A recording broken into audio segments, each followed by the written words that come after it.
Welcome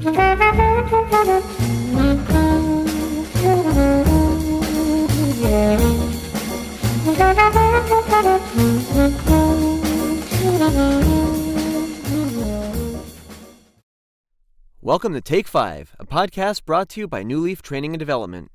Each edition is an inspiring interview with a leader worth listening to. Enjoy.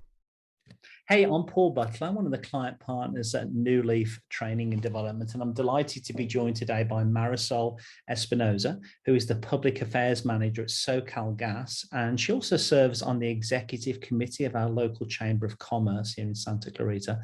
Marisol, for nearly 17 years now at Newleaf Training and Development, we focus on our core purpose of helping people and organizations better manage themselves, lead others, and grow business acumen. And I just wondered, what are your recommended best practices to help people and organizations be their best? But please start, though, by telling us a little bit more about your organization, what you do, and who you serve. So over to you, Marisol, and I'll wrap it up when you're done. Thank you so much, Paul. It's really great to be here, and I really appreciate these conversations because I think they're really important for us as individuals and for the organizations that we serve. And so I know we have a limited amount of time, but I feel like I could talk about this for hours. As you mentioned, I work for SoCalGas. I'm a public affairs manager. And SoCalGas, for those who might not know, is we have delivered safe, clean, affordable energy to your homes and businesses for over 150 years. We are the largest gas distribution utility in the country. And our mission is to be the cleanest, safest, and most innovative energy company in North America. And because of our history, we're in a unique position to be able to do that. And so my role, we know we have a complex energy system. My role is to be the liaison in the communities that I serve. I cover a lot of the cities in northern LA County, including the city of Santa Clarita. Some other cities include Glendale, Burbank, Calabasas, Agoura Hills, just to name a few. And so my role, given the complexity of our system, is to really facilitate and help our operations to obtain things like permits, to be the company spokesperson, and to get involved with organizations in the communities that I cover. So like the Chamber, the Economic Development Corporation, working with our local business stakeholders, helping with outreach on major projects that we're working on, and really to elevate the company reputation in the communities that we serve, because we know that community is very important to our business. And so when I think about the question that you're asking about, what are the best practices for, to be the best organizations and individuals that we can be, the first thing that comes to my mind is having a vision and articulating that vision to the people that you're bringing on board. And so I'll start with a very personal example. It's a few years ago, this is back in 2019, I made the decision to run the LA Marathon. And this was something that I didn't really know how I was going to make that happen, but I always had this, it was on my bucket list, and I had the clear idea that I wanted to cross that finish line in my hometown.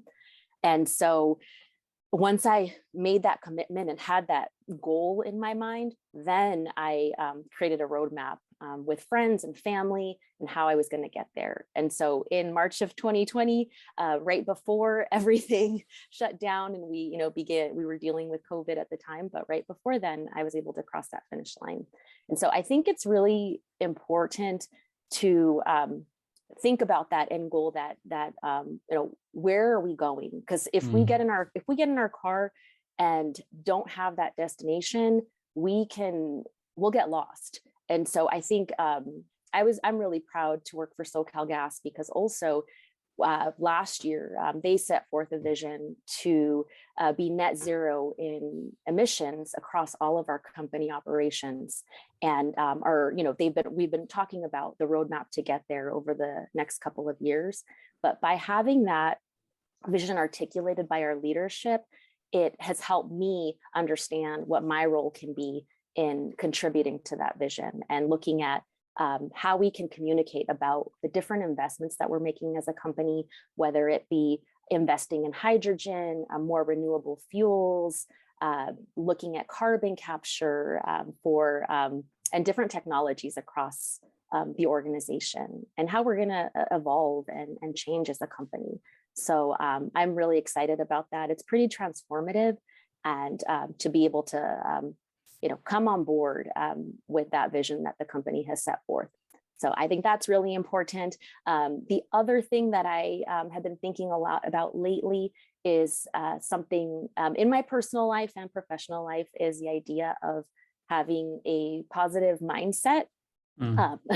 Over the last couple of years, I think it was about a year ago, I read the book Mindset by Carol Dweck, and it was pretty life-changing to think about how we adapt to situations or how we respond to situations can make a huge difference. And so, as again, at SoCalGas, we've made the choice and commitment to evolve in the type of fuels that we deliver. So it's been, we've been delivering natural gas for 150 years, but now we're looking at investment in renewable gases, in hydrogen. And, we know that it's a given that any company or individual is going to be, responding to change and challenge. For us, it's we know that climate change is real, and we believe that. And so how are we going to be how are we going to be leaders in that energy transition and in that,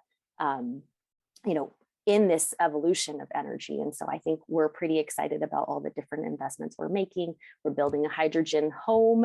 That's a demonstration project to look at alternative fuels. And then, personally, I know that whenever I'm facing challenges, I can either choose to be a victim, or I can choose to continue to grow and learn and evolve and adapt, both, professionally and personally. And so those are the two major things that I wanted to bring up today. I am really excited to be here to have these conversations and to really talk about how we can all be better. Ultimately, I think that's, I think as humanity, I feel like that's one of the things that I've been striving for is how can we just be better individuals, professionals, and contribute more to the world and society. So thank you so much. Well, Marisol, on behalf of everyone who watches these, and as you know, they become very, very popular, I just want to say a big thank you for your very clear and very practical ways of helping people and organizations be their best. I like the connection between ultimately organizations, you're just a collection of people where they've got clarity of vision and positive mindset. I mean, it's beyond a shadow of a doubt that a positive mindset is what gets things done within organizations, while also facing the reality of difficult situations. Just a message out to all of the subscribers to keep an eye on the events page of the website. Look out for those complimentary sessions that we do on a regular basis. Marisol, could I offer you, on that close to citizenship this year, could I offer you a virtual high five because I'm nearly American? Of course. Congratulations.